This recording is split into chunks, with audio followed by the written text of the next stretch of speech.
টানা বৃষ্টি ও পাহাড়ি ঢলে মুহুরী, কহুয়া ও সিলোনিয়া নদীর বাঁধের ২১টি স্থান ভাঙনে প্লাবিত হয়েছে শতাধিক গ্রাম। তবে বৃষ্টি না থাকায় নদীর পানি কমতে শুরু করেছে। বিস্তারিত জানাতে ফেনী থেকে যুক্ত হচ্ছেন প্রতিনিধি দিদারুল আলম। দিদারুল, আপনি যেই জায়গাটিতে এই মুহূর্তে আছেন সেখানে কি অবস্থা দেখতে পাচ্ছেন? পানি নামার আমরা খবর পেয়েছি, কি অবস্থা সেখানে এই মুহূর্তে?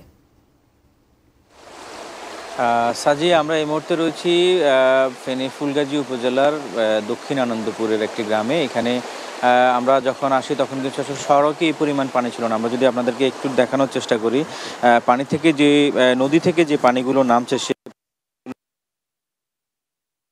অঞ্চল প্লাবিত হয়ে আস্তে আস্তে অঞ্চল প্লাবিত হয়ে আস্তে আস্তে আর আমরা কাল আমরা যেটি দেখেছি, ফুলগাজী এবং পরশুরামের বেশ কিছু গ্রামে প্লাবিত হয়েছিল। সে প্লাবনের পানিগুলো কিন্তু আস্তে আস্তে অন্যান্য অঞ্চলের দিকে যাচ্ছে। স্বাস্থ্যকর অল টাইম ফ্যামিলি কেক, সব সময় অল টাইম হেলদি লাইফ। গতকালকে রাতে ফেনীর ছাগলনাইয়া এবং ফেনী সদর সহ বিভিন্ন গ্রামে কিন্তু প্লাবিত হয়েছে। এখন পর্যন্ত আমরা যে খবর পেয়েছি, জেলা প্রশাসনের তথ্য অনুযায়ী প্রায় ১০০টি গ্রাম প্লাবিত হয়েছে, যেখানে প্রায় ৩০,০০০-এরও বেশি মানুষ এই মুহূর্তে পানিবন্দী রয়েছে এবং আশ্রয় কেন ৯,০০০-এর মতো মানুষ। এবং পানি উন্নয়ন বোর্ডের তথ্য মতে ফেনীর মুহুরী, কহুয়া এবং সিলোনিয়ান যে নদীর রক্ষার যে বাঁধ, সে বাঁধের প্রায় ২১টি অংশে ভাঙন দেখা দিয়েছে এবং সে ভাঙন দিয়ে কিন্তু অনবরত এখনও পানি ঢুকছে।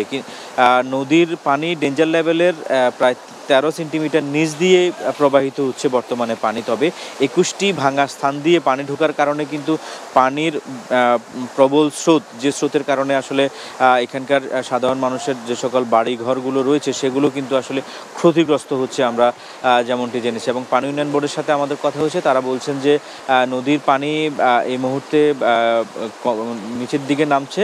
তবে যদি বৃষ্টি অব্যাহত থাকে তাহলে সেক্ষেত্রে পানির সংখ্যা আরও বাড়তে পারে। তবে বৃষ্টি না হলে আস্তে আস্তে নদীর পানি কমে যাবে। নদী থেকে পানি ঢোকা বন্ধ হলে প্লাবিত গ্রামগুলো থেকে আস্তে আস্তে নিম্নাঞ্চলের দিকে পানি নামবে। সেক্ষেত্রে এখানকার যে বন্যা পরিস্থিতি সৃষ্টি হয়েছে সেটির উন্নতি হবে বলে তারা আমাদেরকে জানিয়েছেন। এবং যে সকল স্থানগুলো ভেঙে গিয়েছে সে স্থানগুলো বৃষ্টি বন্ধ হলে এবং নদীর পানি নামা বন্ধ হলে তখনই তারা সেগুলো মেরামতের কাজ করবেন।